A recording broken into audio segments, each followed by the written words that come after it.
But, gentlemen, crime detection is but a small part of our responsibility.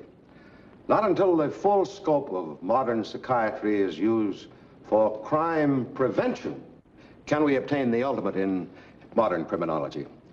We should exercise our best judgment while the psychotic is still under observation. Criminal tendency must be studied during this period, lest our penal institutions become further glutted. It is a never-ending responsibility, but one that reaps rich reward. For in our devotion to this end, we will be preventing our cases of maladjustment from becoming cases for police history. Thank you. Your lecture, Dr. Ordway, was most inspiring. Thank you. It'll be published next month. I'll see you receive a copy. Merci. And the superintendent of this institution, I wish to express my gratitude to you for coming here. Not at all. It was a great privilege. Dr. Ordway? Yes? Monsieur Morel begs to apologize. He was detained. He sent me to bring you to his office. Oh, well, that's fine. Thank you. Well, goodbye. Goodbye, Dr. Ordway. Thanks again.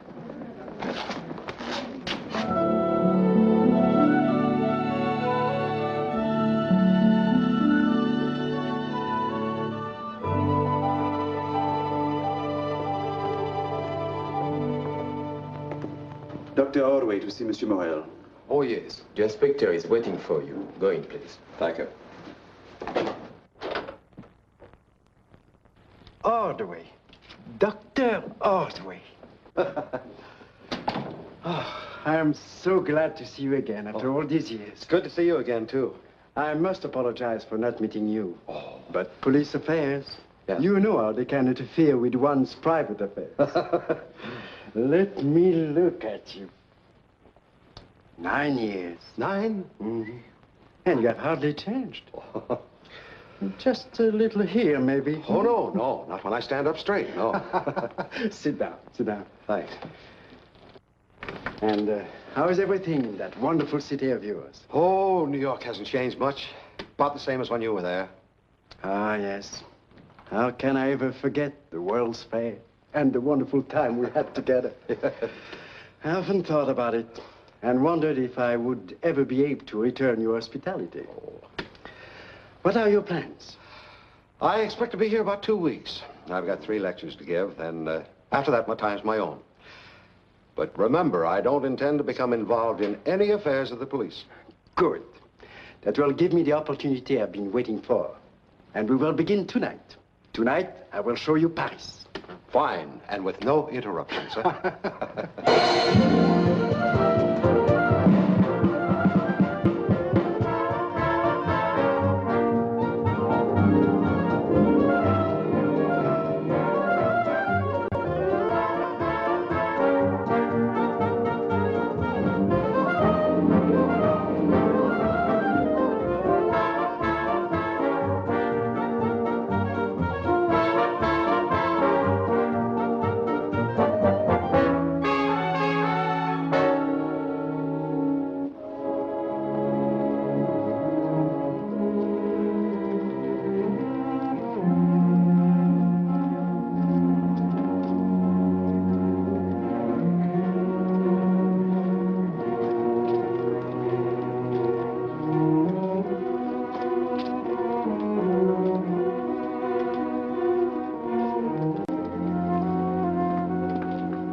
Oh, wait a minute. This looks like a place we shouldn't go into without police protection.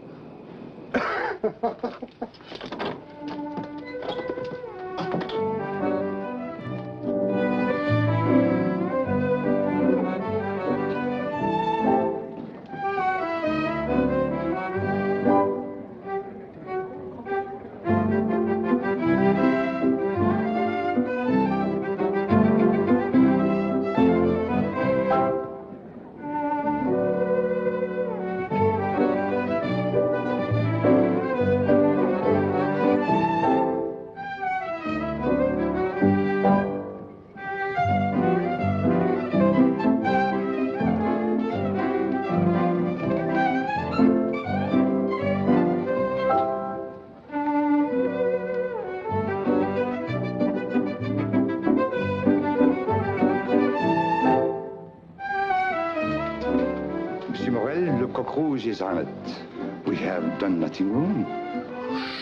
What will our American friend think? Oh, I'm so sorry. What is your wish, monsieur?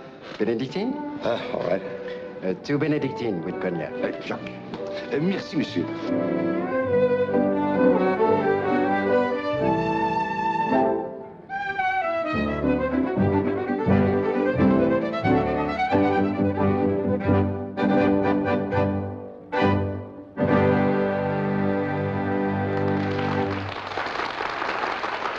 Excuse me, please. Mesdames et messieurs, now we'll give you the great Maurice and his partner, Mignon. I'm glad we got here in time. This is the act I especially wanted you to see.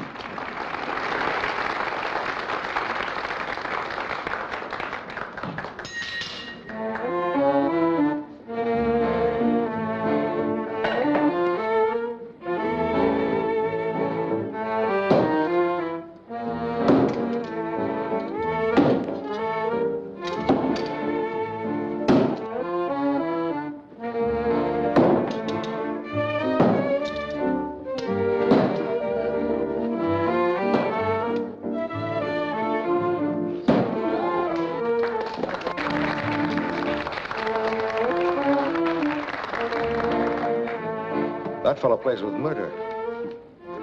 Very handy with a knife. I wonder. You have a detective's look on your face. It is nothing. Nothing, really. And yet, it would have been so simple What would have been so simple? for a knife thrower to murder with a knife.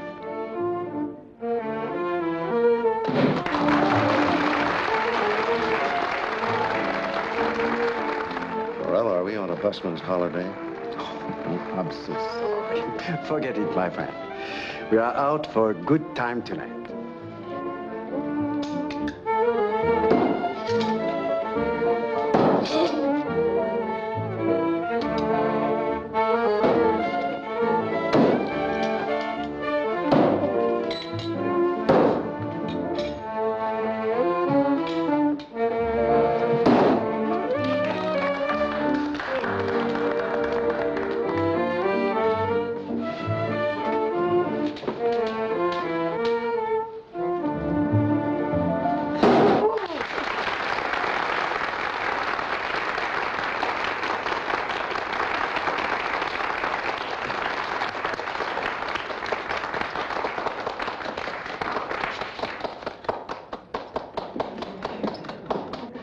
So, now you have seen the great Maurice.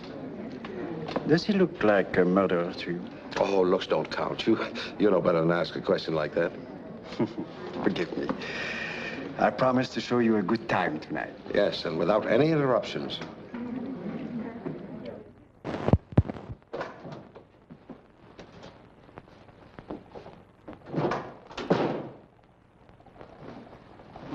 I have a luncheon engagement with Monsieur Morel. Oh, he's expecting you. Thanks. Right on the dot. Remember, you're my guest today. Come here. I have a surprise for you. American-made cigar. Rare as a jewel in France. Now, what more could one friend do for another? If you don't mind, I think I'll smoke a cigarette. Your vitality amazed me. I didn't expect to find you at work so early. Oh, believe me, I could have used a few more hours sleep. But Look, if you'd rather postpone it, I just have to talk to the prisoner out there for a moment, and then we go. All right, I'll wait outside. Don't bother. Come to think of it, this case should interest you. It is, as you would say, right up your alley. Yeah? That man is accused of killing his own father. Metal case? Yes.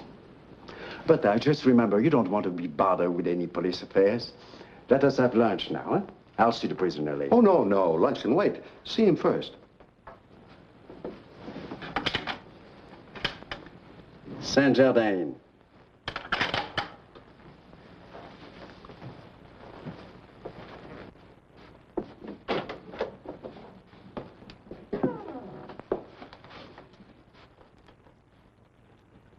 You may wait outside. Henri, I want you to meet Dr. Ordway, an American psychiatrist. This is Henri Jardin. Jacques, why are you doing this? You know that I am as sane as you are. Do with me as you would with any other criminal. Let the decision as to your sanity come from someone who is qualified to judge. Henri, please, don't make it impossible for me to help you. I appreciate what you're trying to do, but it's no use. Morel believes that I am mentally unstable. But my release from the hospital proves that I was cured. What prompted you to commit this crime? Do you remember all the details leading up to it? Frankly, I'm not so sure I do. So much happened that day. Mignon and I had known each other for only a short time. Against many objections, we decided to get married. When we came back from the mayor's office, our good friend Antoine Giroux surprised us with a wedding breakfast. We had already consumed several bottles, and I was feeling very gay. To the bride and the lucky groom. And to Antoine, our best friend. Remember the stories about the best friend. I'm not afraid. And speaking of stories, I have a surprise for you. I sold one to Marcel Aubert. Good. This calls for another drink. We publish it next month. That's wonderful, darling. Your glass, Henri. No, Henri, you had enough. Remember, the doctor told you to go easy. With you in my arms, and Antoine at a reasonable distance, another drink won't do me any harm. And now I have a surprise for both of you. A wedding gift. Oh. Voila. Oh, it's beautiful. And so are you, madame. Oh, thank you, Antoine. Antoine, this is a lovely present. Now, monsieur, you have the original and the copy. This certainly calls for one last drink. No, chérie, you had enough, and I really mean it. Nonsense, my darling. How many times does a man get married? Oh, you're a fool to bring that up today. To you, a great artist and a wise counselor. I feel wonderful. I love you, my darling. In fact, I love the whole world. Even Papa? Yes. Even him. What's wrong, darling? You know, I think if Papa could see how happy we are, even he might relent. I'm afraid he never will. Wait a minute. Papa has influence, and he is rich. No, Henri will make his own way. Still, with Papa's influence, and Papa's money, and Henri's artistic soul, It's nonsense to think of ever going back there. Must be the wine that gave me the idea. You're right, darling. Leave well enough alone. I think you both are very foolish. And you, Henri, you owe it to your wife to make at least one more attempt to bring about a reconciliation. No, Antoine, no. Why should you be forced to live in this sordid environment while his father can provide a home of ease and luxury? Why should she be made to skimp and struggle while you are still unable to provide for her properly? And so Antoine, over Mignon's protest, talked me into going back to see my father. What happened then? There was no room for love in his heart. He called me every kind of name. He even threatened to disown me. And you took him at his word? It was no idle threat. While I was there, he phoned his attorney and told him to cut me out of his will. Is that when you killed him? No. No, I'm sure I didn't then. It was after that he started to call Mignon names and made horrible insinuations. That I couldn't stand. I went blind with rage. He struck at me. My head was burning. Everything went dark before my eyes.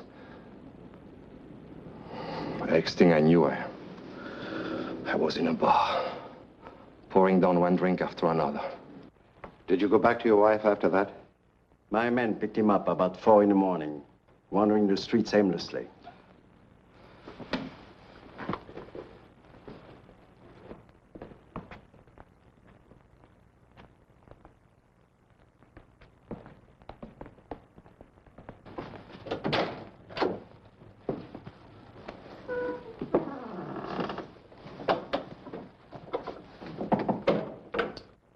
How long have you known him? We were in a concentration camp together for almost 3 years. Mm-hmm. And in that length of time, you became friends, huh? Close friends. But what constantly amazed me was his peculiar reaction to everything about him. Did you keep in touch with him when the war was over? No, I more or less lost track of him. All I know is that he was returned to France and spent 6 months in a psychoneurotic institution. His record shows that he was released cured. I suppose those records are still available. Certainly. Morel, in your mind, is there really no question of the boy's guilt? No. Henri went to his father in high spirit. They quarreled. The boy found himself in the depths of despair, and in his rage killed him. Well, you just defined the actions of a typical manic depressive. Then you agree with me. The man is not sane. Oh, wait, not so fast. Oh, there are other things to be considered.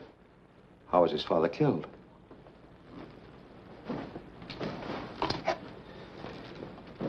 He was stabbed to death with this. Oh, so that's the reason you asked me last night if that knife thrower looked like a murderer. That's right. But what I haven't told you yet is that Henri's wife is the knife thrower's daughter. Oh.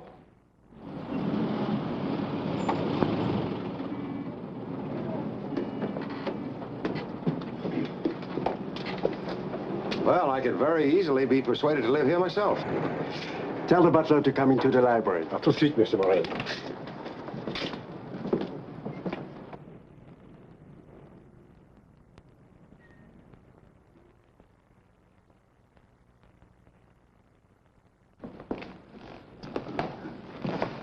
In a room like this, murder seems a little out of place. Murder, my friend, is out of place anywhere. Well, Jardin knew his psychology. What do you mean? Why, the size of the desk. Anyone having to stand this far away to talk to him would be bound to feel ill at ease. You wish to see me, monsieur? Yes. Come in, Theodore.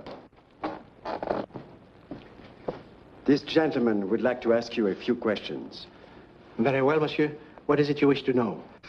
How did you happen to overhear the argument between father and son, which supposedly led up to the murder?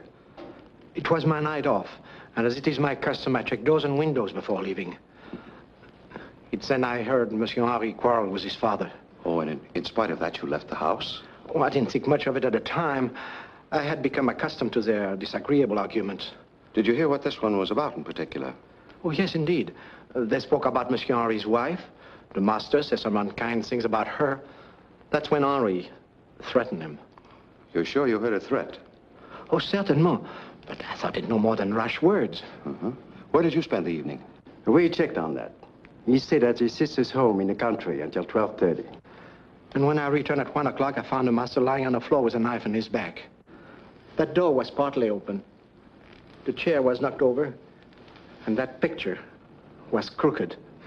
Tell me, did you recognize the murder weapon? Oui, monsieur.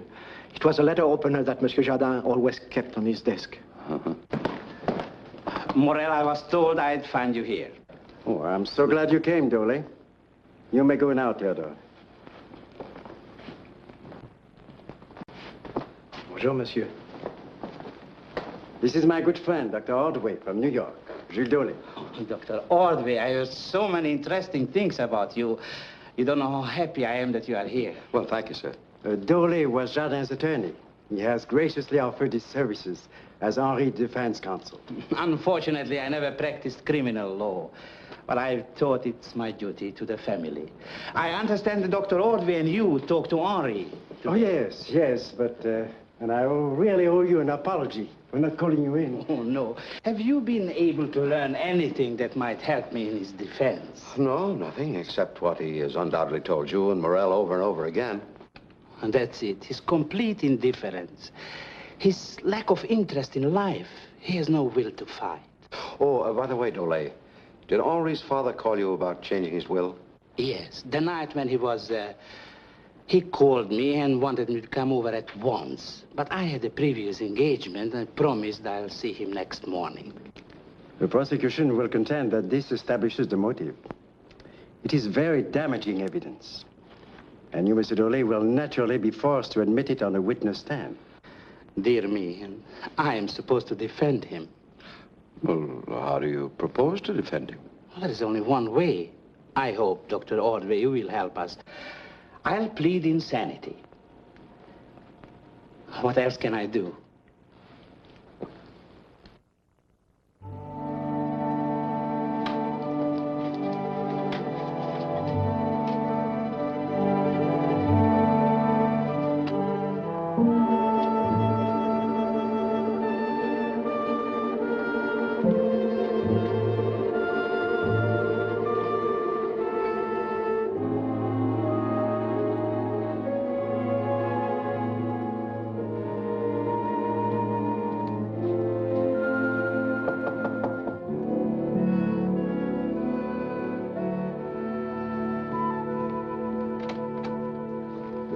How do you do? My name's Ordway. I've come to see Madame Jardin. Mignon is not in. She will not be home until late. Oh, I'd like to wait for her, if you don't mind. Come in. Thank you. I certainly enjoyed your show the other night. Reminds me of an act I once saw in Pittsburgh. And I suppose you came here especially to tell my daughter that. Well, to be honest, no. The real reason for my visit is to ask her to help me help her husband. I don't believe it. You were sent here by the police. Oh, now, wait, you're wrong again. Oh, I happen to be a friend of Inspector Morel, but I'm not here in any official capacity. Poor Mignon. She would not listen to me. I warned her. I told her no good would ever come from a Jardin. Were you acquainted with the father? You said you came here to question my daughter, not me. Sorry. Is this the picture Giroux painted as a wedding gift? Yes. But how did you know? Well, obviously you prefer Giroux to Henri Jardin. My preference had nothing to do with it. Still, you oppose the marriage? Most certainly. I knew Henri had something wrong up here. But Giroux is a smart, fine man. He would have been well able to take care of Mignon. I'm getting old. My hands are shaking when I throw those knives at my own daughter. I'm afraid someday I might miss. Yes, I can readily understand that. Then you agree, monsieur? Sit down. Not for me now, thank you. You knew, of course, that old Jardin had money, lots of money. Certainement. But what good did he do, Henri? No good. No good, but as it stands, your daughter someday will be very wealthy. Providing, of course, it can be proven that Henri was insane when he committed the murder. Why do you tell me this, monsieur? Because I'm not so sure that Henri did kill his father. But yet, the fact remains, Jardin was stabbed to death. When a knife thrower kills, he does not stab. He throws the knife, like this.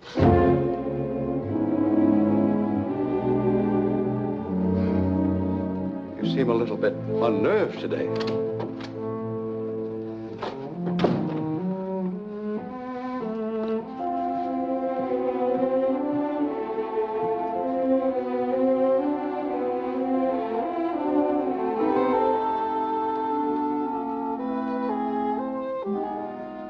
You are looking for someone, monsieur? No, I just couldn't resist the temptation to see an artist at work. Oh, if you are interested in paintings, come in. Oh, thank you.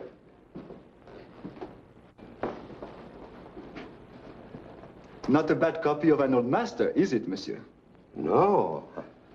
Oh, judging from the photograph, I call it absolutely perfect, even to its aging. Ah, that is the art of making a true duplicate. Were it not for my conscience, I could many times before have sold a reproduction like this as an original. Well, if you're that honest, you mind telling me why you spend your time making copies when you can paint originals? You are an American, are you not? That's right. Then you will understand. For many years, I paint originals and I starve. Now, I paint copies and I eat. Well, I guess the price you get for one of these must be really something then, huh? Oh, no, they do not pay Giroux so much. The people who make the big profit are the art dealer and the owner of the original. Well, but who are their customers? Some lithographing companies in America. They are given the rights to reproduce these masters on a royalty basis. Oh, I see. And then we find their likeness on calendars and in books and magazines. Vraiment, monsieur? Yeah. Now you understand why they need an artist like me. The owner will not send them the real picture. But to make a good lithograph, you must work from a painting and not a photographic copy. Well, obviously, these are not copies, are they? No, but what I can sell them for today will not even pay for the materials. Well, I'm sure things will improve when the tourists start coming here again. Ah, that's what we're all waiting for. Paris without its visitors is like an oasis without water. Oh, what a beautiful girl. Mignon. She's an angel. So sweet, so happy, so gay. Oh, but now she's in great trouble. Yeah, trouble what? She married a worthless idler who turned out to be a lunatic. Have you not read in the papers about Henri Jardin? Oh, the man who killed his father. Mignon, she is his wife. You talk like you're in love with her yourself. To know Mignon is to love her. Oh, but then there are many others just as beautiful, just as charming. And after all, how could a poor man like me support a wife? Oh, I was only jesting. But supposing it were the case and Mignon were also in love with you, don't you see what might be said? You're right, monsieur. I talk too much. Don't let it worry you. I'll have to be running along now. Thanks for letting me come in. Before you go, monsieur, is there perhaps some item here you would care to own? Maybe a good replica like that? Oh, certainly your friends, they will believe it to be an original. Oh, wait, you said that wasn't for sale. I do not mean that particular one, but I can make you another just like it. Oh, wait.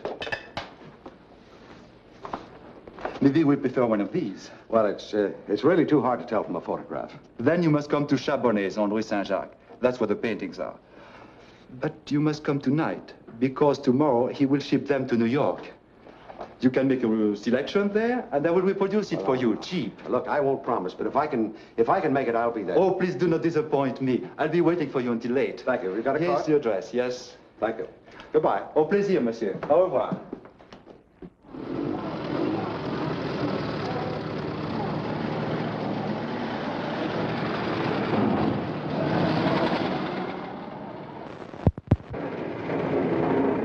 Dr. Ordway, I'm so happy I didn't miss you. Forgive me for coming without telephoning first. Oh, well, that's all right. I hope you didn't have to wait too long. Oh, no, not at all. Where can I talk to you privately? I have something very important to discuss with you. Well, come up to my room if you like. I thank you very much. After you. Merci. Your hat? May I offer you some refreshments of some kind? No. I must refuse. That's the penalty I have to pay for being a lawyer. All I have left in life are briefs and ulcers. Well, for the ulcers, I can suggest a very simple prescription. Relax and forget your briefs. Sit down, sit down. Thank you. Henri sent for me today. When I got there, I found him in a terrible state of mind. Yeah? One of his low spells again, I suppose. Exactly. His wife was with him in the visitor's room. He sent for her, too. Dr. Ordway, you will find this difficult to believe. Henri wants his wife to divorce him. He said he doesn't want her to carry the stigma as the wife of a murderer. What, doesn't he realize that if she divorces him, she'll forfeit any possible claim to his father's estate? I pointed that out to him, but he seems to be so convinced that he's going to be adjudged sane at the time of the murder and convicted that he says the entire estate will go to some relatives anyway. And a cousin in Canada, whom he didn't see for 20 years, suddenly will find himself a rich man. Dolly, I don't believe Henri killed his father. Dr. Ordway, I could kiss you for that. Have no fear. I'm not the emotional type, but I agree with you. There are several others who had as good a motive, or even better. Such as, Maurice, the girl's father, Giroux, her former sweetheart. They would indeed benefit if they were in collusion with Mignon. That's really what you wanted to tell me, was it? Huh? Yes, Dr. Ordway, you must be a mind reader. No, I'll let you in on a little secret. I just called on both Maurice and Giroux. You came to the same idea.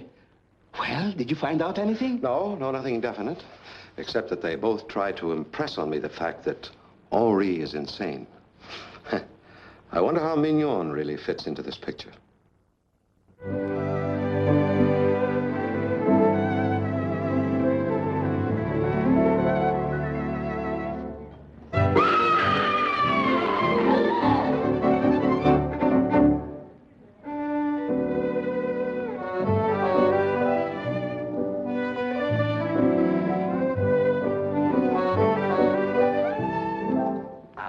Monsieur l'Américain, I see you like the place. For you, I have the best table in the house. Oh, no, thanks. I didn't come to see the show. I want to talk to one of your performers, Mignon Jardin. Ah, Mignon Jardin. Oui, monsieur. I will tell Mignon that a friend of l'Inspecteur Morel wishes to converse with her. You wait right here. I'll be back.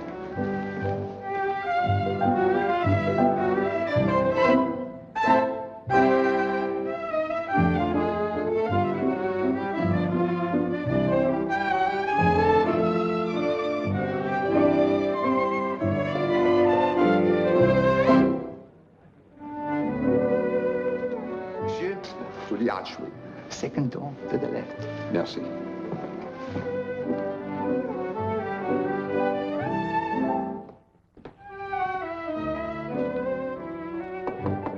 Come in.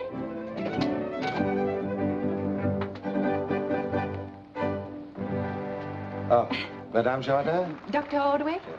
Please come in. Thank you. I am sorry I wasn't home when you called today. Well, I'm rather glad you weren't. It's not often my profession takes me backstage. I love this atmosphere of make-believe. And everything that goes with it. I hate it. I hated it from the very first moment I stepped into this place. This place? You mean this is your first experience as a performer? Yes. My father had a partner until 6 months ago, when he was working in the Café de Monaco. When that engagement ended, and he could find nothing better than a job in this rat hole, his partner left him. I had to take her place to keep us both from starving. So marriage seemed the only way out. Or is that when you became engaged to Antoine Giroux? Yes. But I soon realized we were not suited to each other. Not suited? Or was it because you met Henri Jardin, who seemed a better catch? I did not marry Henri for his money. I loved him deeply, and I still do. Is that the only reason you didn't agree to the divorce he offered you today? Did Henri tell you about that, too? Please answer my question. Could there be any other reason? Oh, yes, yes. Money.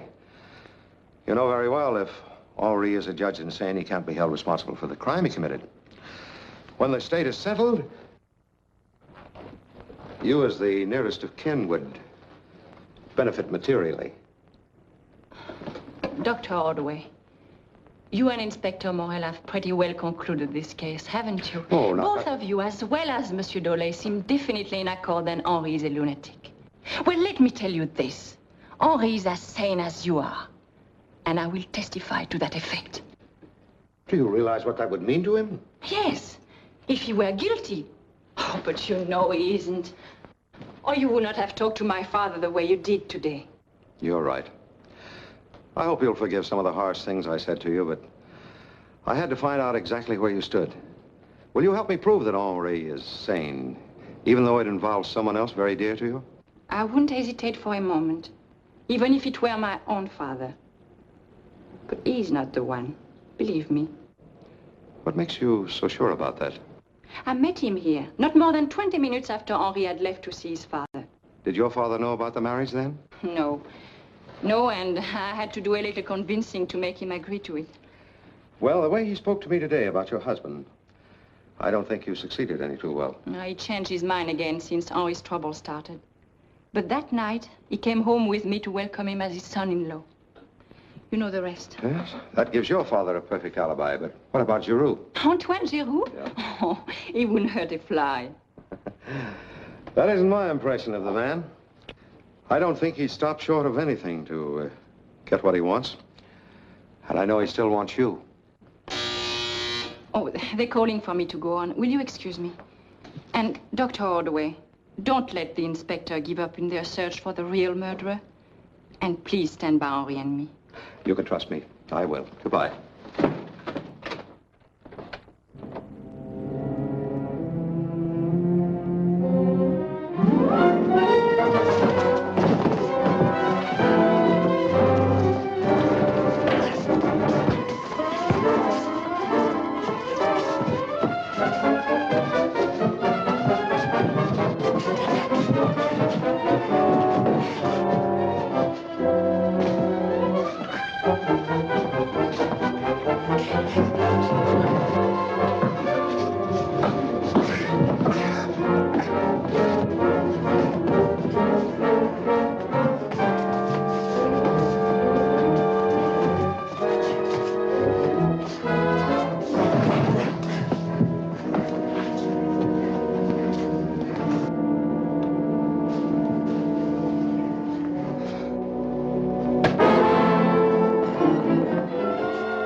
I admit it was a good idea to let him mistake you for a potential customer. But I still say that you should not have taken the risk of coming here tonight. Well, I couldn't stop to worry about that. After my talk with Henri's wife, I figured Giroux our most likely suspect. Oh, but a very useless one now. Oh, why couldn't that thief have picked another night to do his burglarizing? Well, yes, I agree with you. Dr. Grove, have you completed your examination? Multiple fractures of the skull. Death was instantaneous. If you are through with your investigation, we will remove the body. Go ahead. But please notify me if anyone comes to claim it. Oh, but certainly. Inspector, I think the first thing... I understand you suffered a severe blow, monsieur. If you would like, I would consider it a privilege to examine your head. Well, the inspector thinks I should have my head examined for coming here, but no, thank you. Everything's all right. Just another swelling to add to my many bumps. Bonsoir, monsieur. Say, doesn't it seem odd to you? Apparently nothing has been disturbed in this place. I am Louis Chabonnet. I own this store. Where is the inspector? Oh, Inspector Morel, ravi de vous voir. You have rendered Chabonnet a great service. You have caught the burglar? No? No. Oh. But as far as I can see, nothing has been taken. And you may thank this gentleman for it. Oh, merci infiniment, monsieur. Merci de tout mon cœur. Merci beaucoup. Thank you very, very much. It is indeed fortunate for me that you happened to pass my store just at the right moment. Oh, that was no coincidence. No, I had an appointment to meet Giroux here tonight. Giroux? You had an appointment with Giroux? Well, yes, didn't he tell you? No, he said he had to stay late to touch up one of the paintings I'm sending away tomorrow. Seems like Giroux had a slight touch of larceny.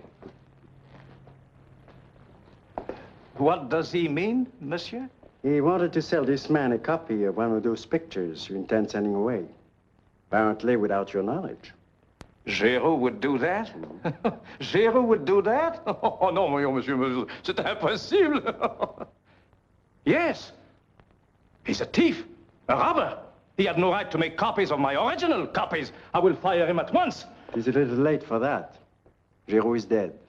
We found his body back there when we arrived. No. No, that cannot be. I will not permit it. Giroux is a fine man. What will I do? In all of France, there's no artist like my poor Antoine to make the perfect copies. Come, monsieur. Come with me. I will show you his work. You may judge for yourself his feeling for line, for color, and for beauty.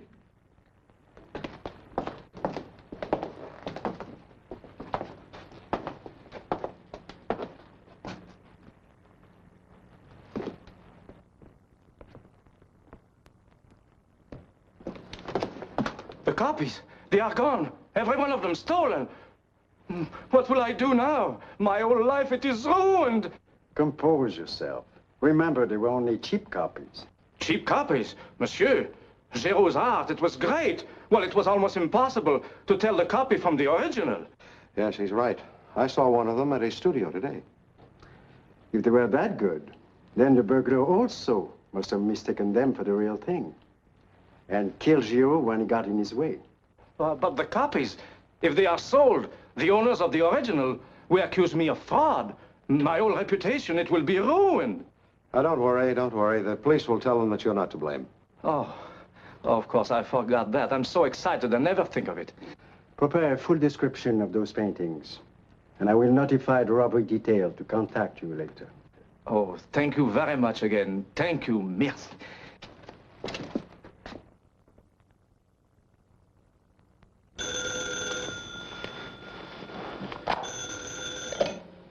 Yeah.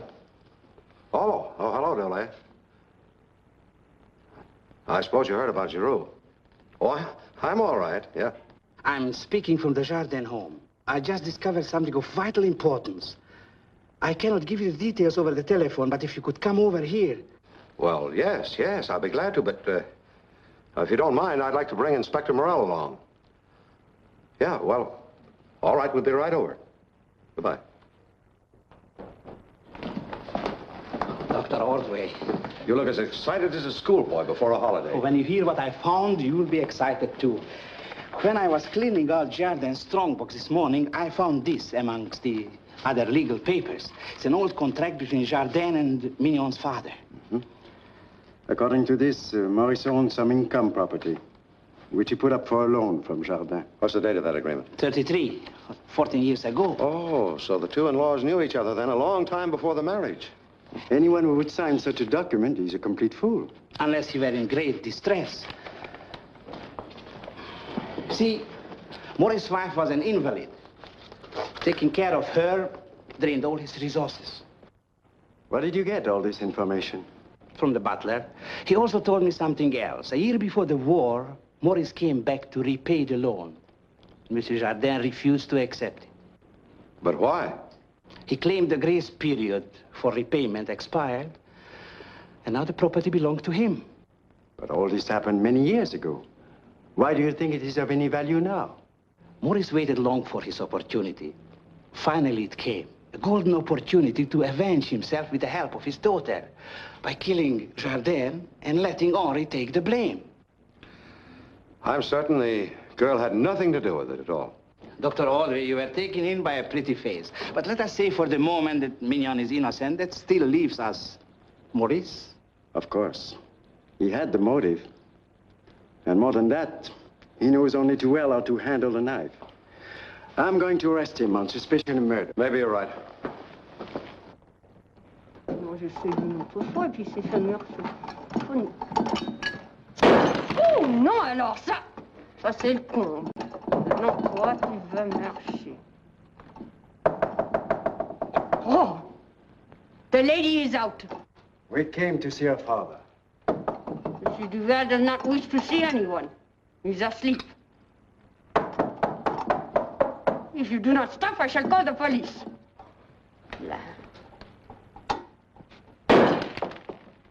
Oh, forgive me, monsieur. I could not know. But now that you do know, could you unlock the door for us? Oh, oui, monsieur. With pleasure. No.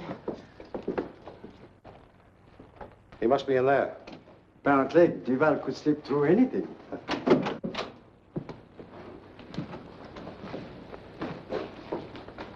Duval, get up.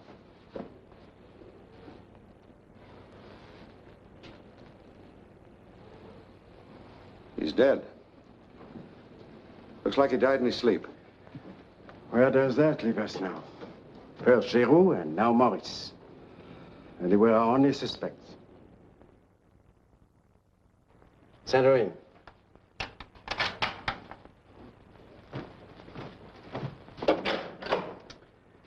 Good day.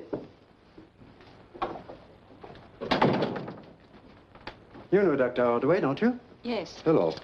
Sit down, please. I received this in the mail today. It is postmarked the day before your father's death. You recognize the handwriting?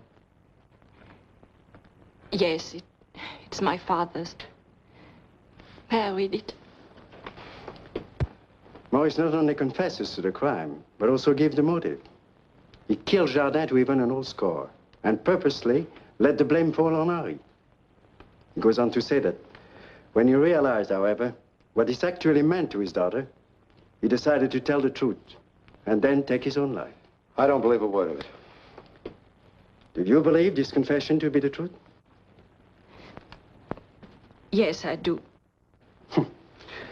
In that case, Madame Jardin, it is my duty to arrest you as an accomplice after the fact. You lied when you say your father was with you at the time of the murder. Morel, before you commit her, I'd like to have a word with you alone. Very well. You may wait outside.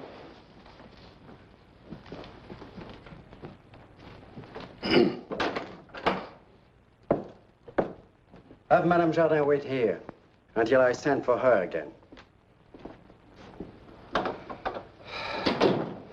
You're a fine policeman, Morel, but you're not a very good judge of human nature. The girl originally told me the truth. She lied to you just now. And you still believe the nonsense that Maurice was with her at the time of the murder? Yes, I'm sure of it. You wait till you get the coroner's report. The coroner's report? How can it possibly prove anything like that? Because I talked to the autopsy surgeon. He found Maurice had been suffering from an incurable disease. Why, even at the best, he only had a few months more to live. Oh, be that as it may. I have a signed document in which Maurice admits his guilt, and that's good enough for me to absolve Henri. I'm not suggesting you take him into custody again. He's not going to run away. All I want is a chance to prove my point.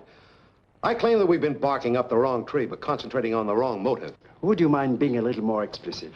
Well, I can't just yet, but if you'll play along with me for... Anything to make you happy. All right. Then post a guard at the Jardin home just to make certain nothing will be disturbed. Henri, you hardly touch your food. I'm not hungry. Oh, please try. Let me alone. What is it, darling? Let me alone.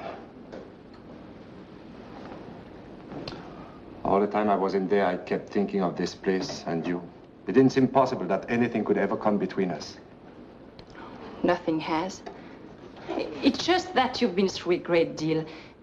You're under a strain. You're nervous. Don't say that. I'm not nervous. I know exactly what I'm doing. Henri, I didn't mean anything by it. Oh, I guess I'm a little nervous. Nothing has changed between us, I'm sure of it. Henri, there is something. What is it? It's nothing. Nothing. Oh, please, Henri. All right, then. When I found out today, it was your father who had killed my father. Oh, you don't believe that. You can't. Mignon, I don't know what to believe. Please don't touch me. Leave me alone. Who is it? It's me, Dr. Ordway.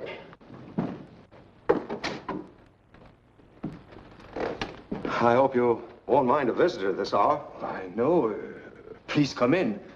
Oh, don't let me interrupt your dinner. We have already finished. It looks to me as if you hadn't even started. What's the matter, Mignon? Henri and I had a misunderstanding. It's more than that. I just can't get it out of my mind that Mignon's father was a murderer. If you're referring to the confession, that was a hoax. You knew about this? How could I? Oh, no. You mustn't blame Henri. He didn't know. Mignon, I'm sorry. Please forgive me. I was a fool. But, Dr. Ordway, we still don't know who killed my father. Maybe after all, Oh, no. Here, you get that out of your mind. I think I know a simple device to make the killer expose himself. However, I need your help. We'll gladly do anything you ask. Oh, yes. All right. Your father's will goes to probate tomorrow morning. Now, as soon as the house and its furnishings have passed into your hands, offer everything to be sold at auction.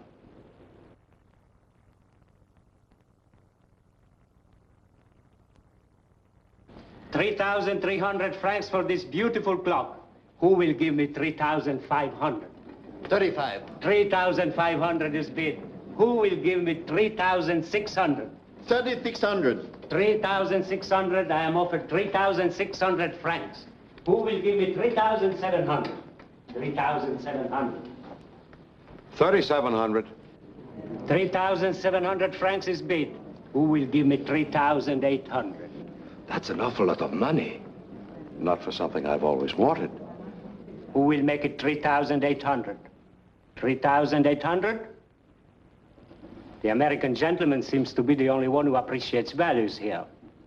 Will anyone give me 3,800? Are you all through bidding? Sold, 3,700 francs.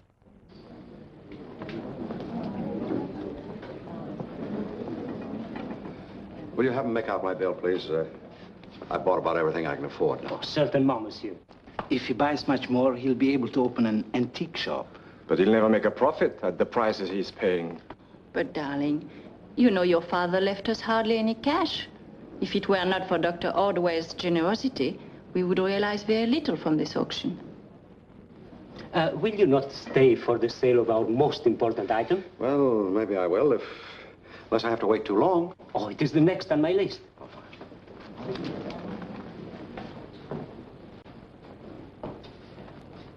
Mesdames et messieurs, la pièce de résistance. He's going to sell it now. An old master, an original, by the famous 17th century painter, Émile Borot. However, before putting up this picture for bidding, I want to welcome here two connoisseurs of fine art, Mr. Brown and Monsieur O'Reilly. These gentlemen, no doubt, are interested in this beautiful piece of art and will want to bid on it to some extent. Therefore, to facilitate matters for our American friends, I will accept from them all bids in dollars at the present rate of exchange. In conclusion, may I say that because of the unusual value of this item, I have been instructed by the owner to accept for a low bid not less than 2,500,000 francs, or $50,000 American money. $50,000. Merci, Mr. Brown, merci. I bid $50,000. Who will make it 55? 55,000? Mesdames et messieurs, are you trying to steal this picture? Do you realize what this gem is worth? At least $100,000. Twice as much as I am offered so far. Mon cher Monsieur O'Reilly, will you not like to make a little bit? You better knock it down to Brown. I wouldn't give you $50 for it. Oh, this is most extraordinary. I do not understand. I wonder if he knows what he's talking about. That was my father's prized possession. The man must be insane. Brown, you can take this for what it's worth. But I think you're a fool to bid on something you know nothing about. I took special care yesterday to examine this masterpiece while it was on exhibition. Believe me, it is not an original, but only a copy, and I'll prove it to you. Will you please place that painting face down on the table? Come on, please. Oui, monsieur. Now watch this, Brown. Will somebody please explain to me how a 17th century painter could have possibly used a canvas manufactured in 1927?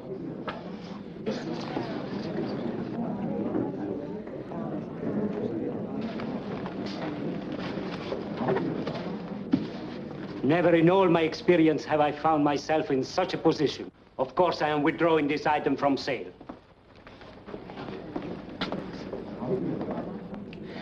May I speak to you for a moment? Excuse me. In a way, this is really amusing. I fail to see the comedy. Oh, I'm sorry. You see, I remember when the older Jardin bought the picture. It was just after the war, and he paid a ridiculous sum for it. He thought he outsmarted the other fellow. Well, that would only be funny if Jardin were here to realize that he was fleeced. Unfortunately, now the children are the losers. That's what I wanted to talk to you about, to help them out a little. I'd like to put in a nominal bid for the copy. Well, that's very generous of you. Monsieur Brevoort. Oui, Monsieur Dolé. For sentimental reasons, I'd like to put in a $500 bid for the reproduction.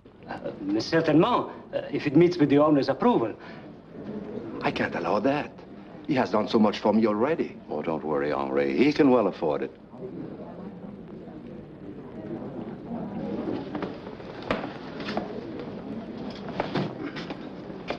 I am offered $500 for this. Any other bids? Sold. $500 to Monsieur Dolé. I'll send the money to you as soon as I get to my office. That will be fine. Would you please deliver it to this address? Without fail, this evening, monsieur. Merci. Thank you so much. Dolé, that was a very nice gesture. Mignon and I are greatly indebted to you. Thank you very much. Please, think nothing of it. Au revoir.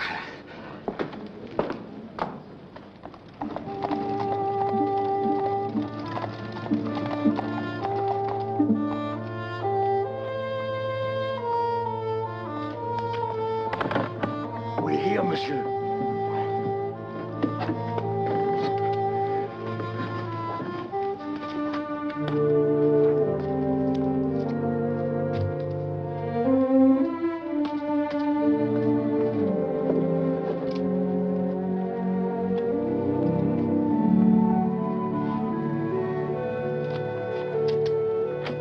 Monsieur Dolé?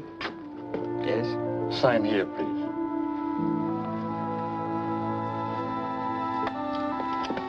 Merci, monsieur.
do that if I were you, Dole. That's a good picture, even if it is only a copy.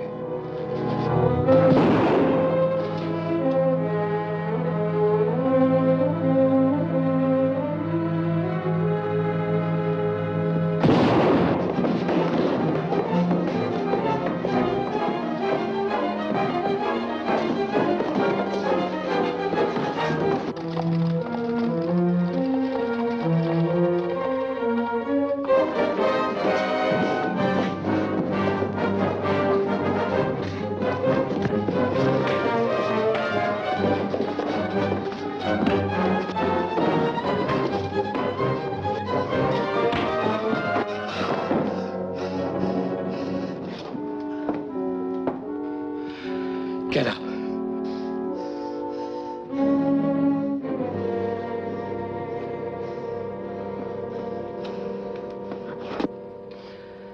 You really deserve a lot of credit.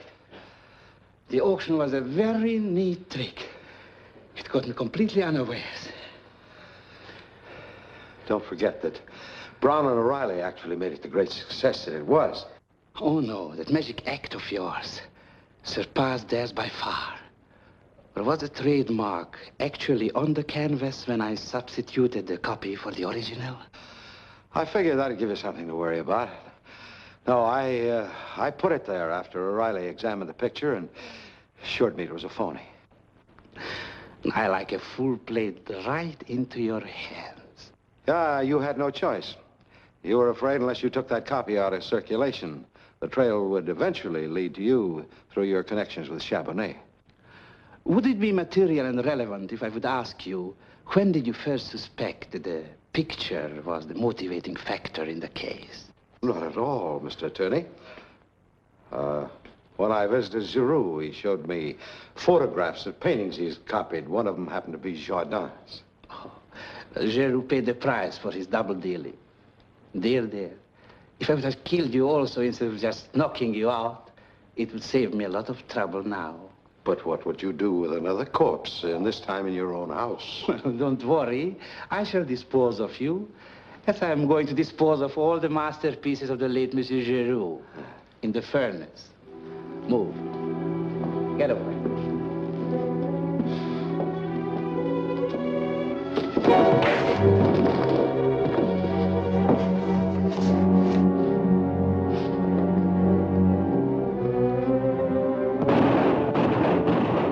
That's it.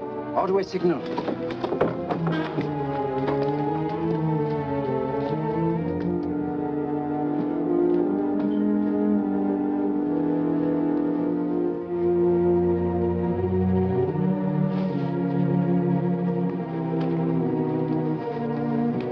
There's your man. Here's your evidence, boys. Hardly. That scheme of yours really turned a trick. Well, it was the only thing to do. With our flimsy case, why, you couldn't have gotten a warrant to search his house. Come on, let's see if we can't find Jardin's original around here somewhere. And do you know how much Mr. O'Reilly finally paid for it? No. $85,000. Dole certainly knew a good thing when he saw it. And he took advantage of the opportunity when it presented itself. And that reminds me, why didn't you tell us at the time you asked me to auction everything that you suspected him? Because I wasn't sure. Oh, but I figured the sale of the picture would make the guilty man show his hand.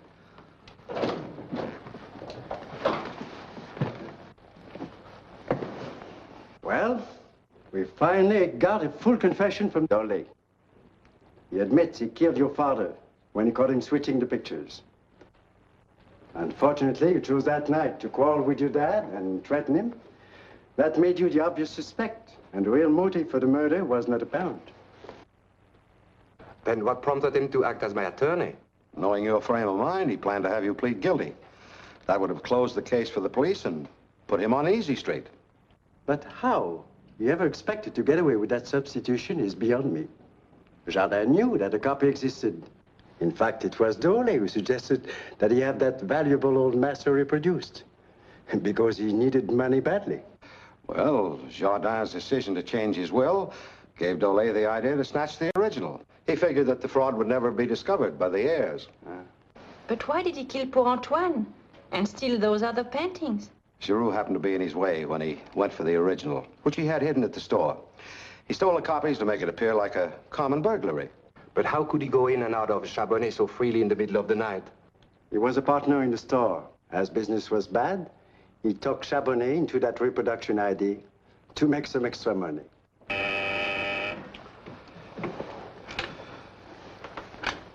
Yes? Send him in. Dr. Ordway, you have made Louis Chabonnet a very happy man since he has his copies back. Now, Chabonnet makes you very happy also. For you, the reward magnifique. Well, thank you, but what is it? It belonged to Napoleon. He used it to keep his feet warm in bed when it was cold at night. N'est-ce pas?